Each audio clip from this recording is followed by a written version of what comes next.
plus him, boom, I got a team. When was the last time you won a race? Sunday, Daytona. Oh, I'm sorry. I meant Formula One. Oh, I'm sorry. Then same as you. Let me start with, I guess, you guys are here because Vince has his show here at this time as well, and you've known him for a very long time. And the Joseph and Jerry UAP project is coming in because of your success on F1. Yeah. We often talk about streaming and these tech companies coming into Hollywood and sort of everything changing, but sort of both of these things are sort of proof of sort of the old Hollywood thing of just building relationships and having long-term relationships with creative people who know how to, either put a piece of art out into the world that a lot of people respond to. So let me start with that as sort of a opener for you, and like that things are not as different as they appear. Maybe is the way to say it. Well, I'm sure you'll get to Eddie's answer, but I'll start with him where he. When he said, I want to build a streaming service and I want to hire you guys, one of the things that Eddie talked about was just first of all, the importance of quality over quantity and the idea that great storytelling could happen. And the second thing that he talked about was an immense amount of trust. And I think not only in me and Jamie and the teams that we were going to go and hire, but the trust in the creative process. And one of the things that I have found, and it's not so much that familiarity is everything, it's you begin to learn through the course of a career who really has something to say and do they have the ability to express that, and whether that's a writer or a director or an actor. And one of the things, if you take a look at sort of not only what is happening at Apple TV, yesterday, but what's going to be happening tomorrow, is we really have created, I think it's a word that people throw around, family,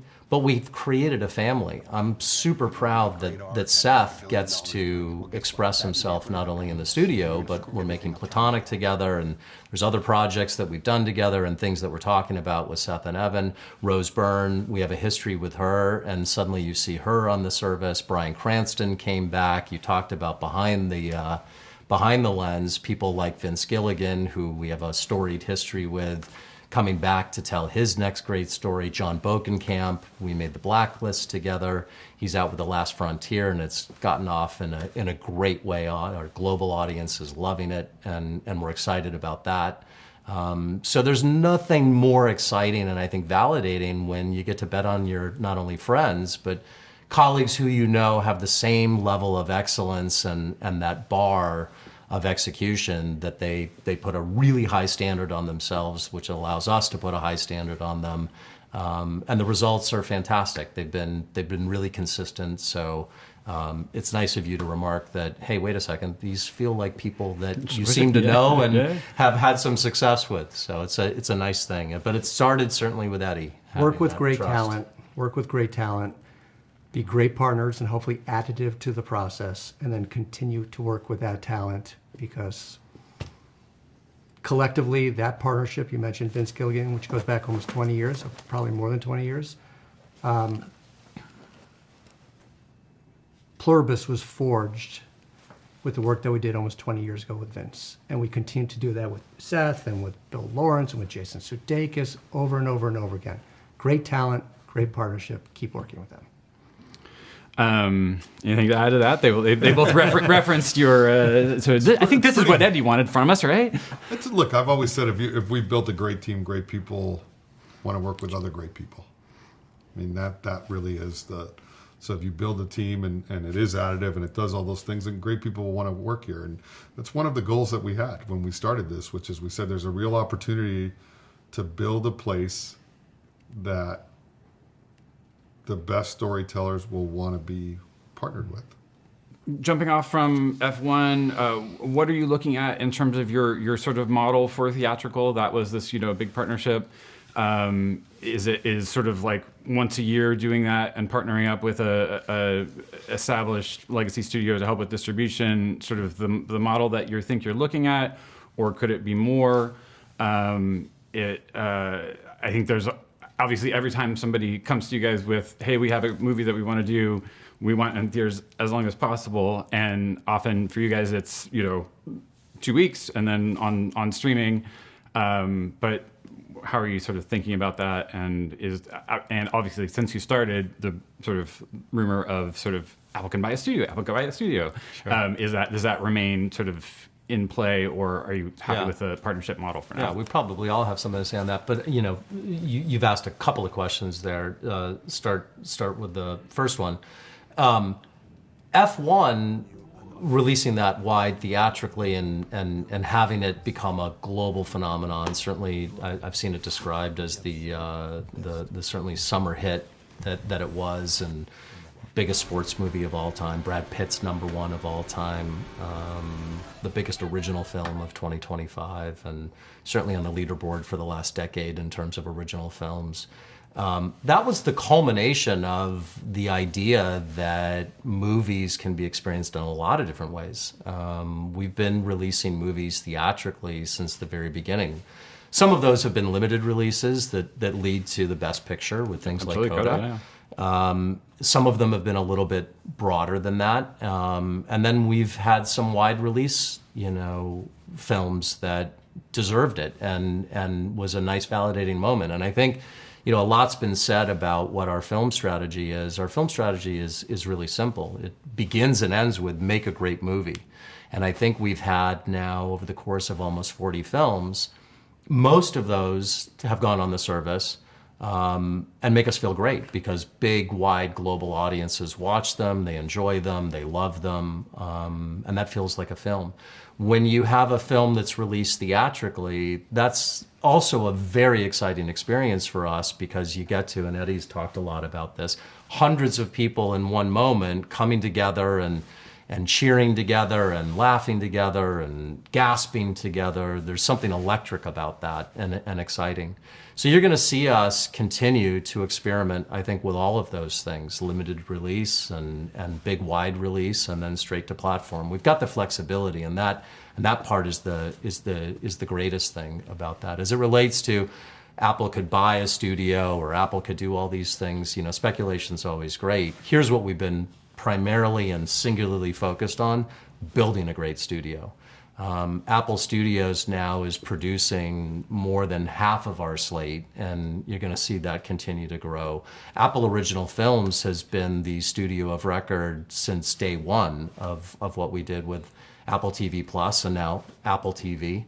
And we're excited about that. So we have a film studio dedicated to film. We have a series studio called Apple Studios that's producing great global series and big hits, some of our biggest hits produced by Apple Studios, and all on Apple TV. So having that flexibility and I think seeing us build and have tremendous momentum, that just gives me all the confidence for where we're headed. Does the box become being called Apple TV IRL? That's my branding idea. What do you think? It's not bad, but we'll stick with ours. Well, but is it Apple TV and it's Apple TV, right? We have a service and a box now. Yeah, the box is Apple TV 4K. Okay. And, as you know, our service, one of the things we've done with our service is we've made it available everywhere. Right? It's on Android. It's on all the game consoles. It's on cable boxes. It's on all the TVs.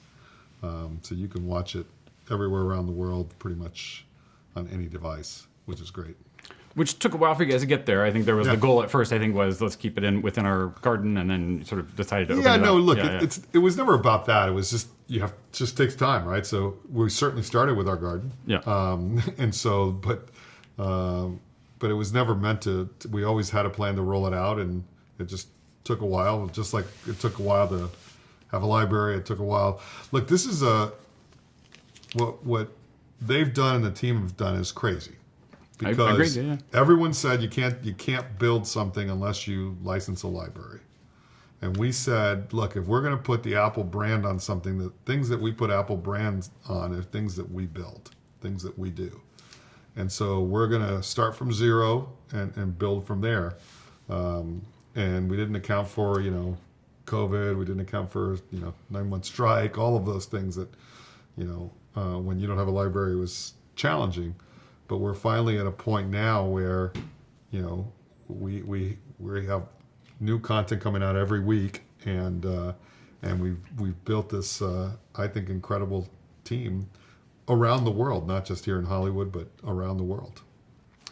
On the sort of around the world front, one of the things that I find fascinating as a journalist is sort of the idea of how much control the tech companies have over sort of what gets platformed and sort of essentially free speech, and how that sort of how art is shared worldwide. You can sort of geo-block things. You can decide, you know, we're going to put this out, but we're going to block it in certain countries.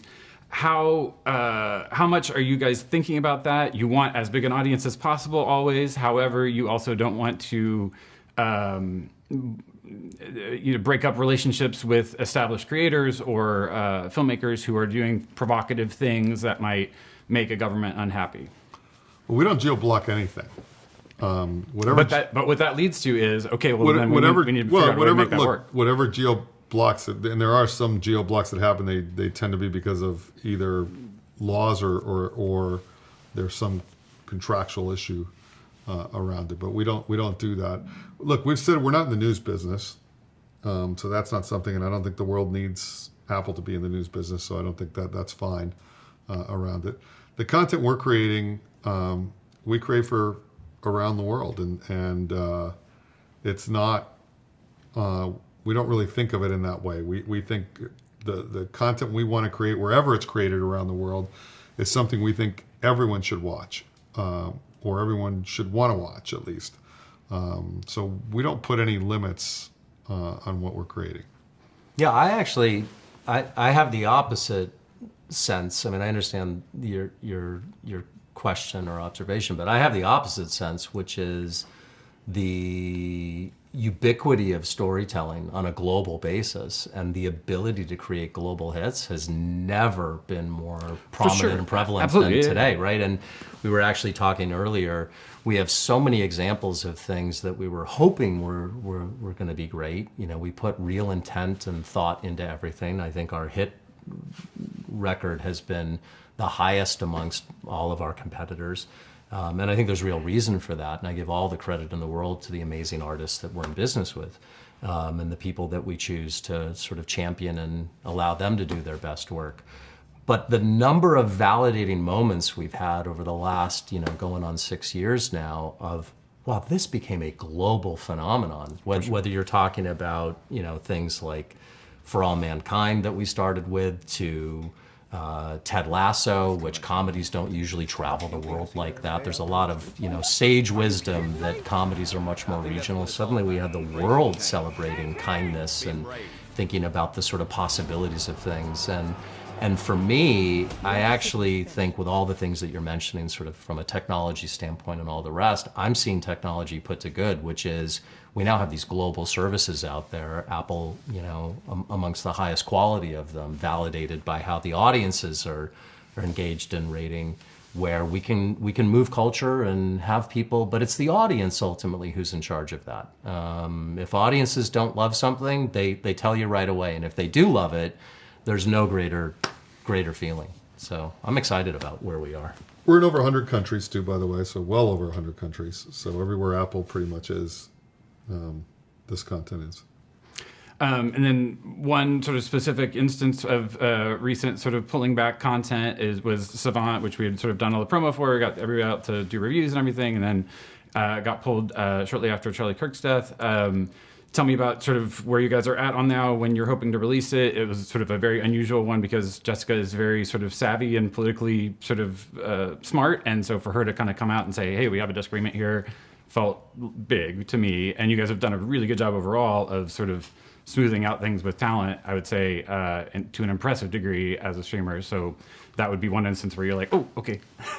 I think we take a lot. Look, we've always taken a great deal of responsibility of our platform. And it's whether it's Apple TV, whether it's Apple Music, or any other platform that we have, or the phone, or anything else around it. And so we have a sense of responsibility for that. And we thought this was something we shouldn't do at this particular moment. The show will come back. We're excited about it. It's a great show. And that's one of the things that we do. We've done that in other places, and it's okay. It's I think that comes with the responsibility that you have when you're a global company and you reach billions of people, is to try to make the right decisions. Jessica's been a great partner, and she complemented the partnership. Of course, as an artist, she wants to get her message out there, as all artists do, immediately. As we do. As we do, Yeah. and we will. So we've been in contact with everyone, and we're excited it is going to be airing in the future. Okay. In the future, so is the... It's not. Look, we're not trying to, because we don't have a date. Okay, but Yeah. it's not. In Right. it's not in the future. Like, oh, it's 2 years or 3 years out or whatever else from that standpoint. So we're not trying to skate through anything or anything like that. Yeah, I mean, Eddie said it before. When you have a new original every single week, you need to give these things a moment, and that's where we've gotten to, where suddenly with no stoppages and a pandemic behind us, we're able to put out a new original every single week. So you want to be thoughtful about these things. You want to make sure that you have audiences engaged, and so scheduling is sometimes a thing that we really spend a lot of time on, of figuring out how to get the biggest audience into something, and so all things deserve that sort of care and attention. That you have the Matchbox movie coming out. Yeah. I saw there was like an announcement recently of the M. Night Shyamalan doing a Magic 8 Ball thing. I saw with that Mattel as today. Well. Obviously, I would say video games and toys are the new superheroes. They're the new sort of IP that feels like it's something that can reach a wide audience, sure, and has the potential to be artful, and sort of Barbie is the North Star of that, of like, it's artful and it can reach a massive audience. Yeah. How are you guys thinking about those sort of realms of IP, and do you think I'm right that Barbie's the North Star of that? I guess. Oh, I think, listen, we've known Margot a long time and worked with Margot, and I think certainly she was a champion of that. What Greta ultimately did with that film, amazing, great. And so, yes, I don't think you're going out on a big limb here saying that Barbie is the North Star of taking a toy and turning it into a giant franchise, for sure. It's an interesting one, because in Hollywood, you sit here and say, I think certainly the last decade, when you look at movies, certainly it's been about franchise management, right? If you got to have big IP and you got to, well, there's always a catch-22. If we keep just doing that, then where's the lane for original? How are we going to create new IP for tomorrow? And certainly you're talking about newer waters in terms of video games and toys becoming franchisable IP. Not just comic books. And so that's a natural progression. The fact that we get to look at those things and say, hey, there's a really interesting story here to tell, like in Matchbox, and there's a legacy brand involved, but there's a reason to tell a modern day version of that story and interpret it as a film. Great, that's amazing. But we're equally as excited about creating original IP. I'd say to you today, Severance today, a few years ago, what's Severance? Today, Severance has a massive global fan base. People are excited about that. Ted Lasso in his own right has become a brand, and we're excited about bringing that back and making that. So I think there's a lane for all of it. Certainly you're going to see a lot of, I'd say, IP that is going to continue to be a mainstay of what Hollywood does, but increasingly, I think it's the original stuff, like F1. F1 is a wholly original movie, built on a big, giant global sport. There's certainly some recognition. It was fast growing in the United States, but we now have IP that we control that allows us to say, well, is there a sequel there? Is there more that we should do? We now have a brand above and beyond just what the amazing sport is. And that was in partnership with F1, and now we've created something new. So I'm excited about all those possibilities. We don't chase IP for the sake of chasing IP ever. If there's a great story to tell within that IP, that is what drives us. When we did Monarch, we thought there was a way to tell much deeper interpersonal relationship stories because we had 10 hours to tell those stories as opposed to 2-hour movies. That's why we got excited. That's why we ultimately did Monarch. Matchbox. Great fundamental story that fit within that IP world. That's what determines whether we're going to go after IP. When it works, phenomenal, but it's not something we chase. Eddie, I'm curious about sort of a merging or sort of coming together of Apple Music, which is also sort of building out its own whole studios. Like there's so much visual stuff coming from them, including the Super Bowl halftime show. That and these guys, like, are there opportunities for sort of blending the two? And I guess, yeah, we'll start with that, I guess. You should come to my meetings. I think so. I think there's definitely a lot more we can do there. I think obviously we're very visual. Apple Music is very audio, but there's a lot of great visual content that they have. And we've experimented. We've done a few things here and there, but I think there's a much greater opportunity there. But we've got to figure it out. It's not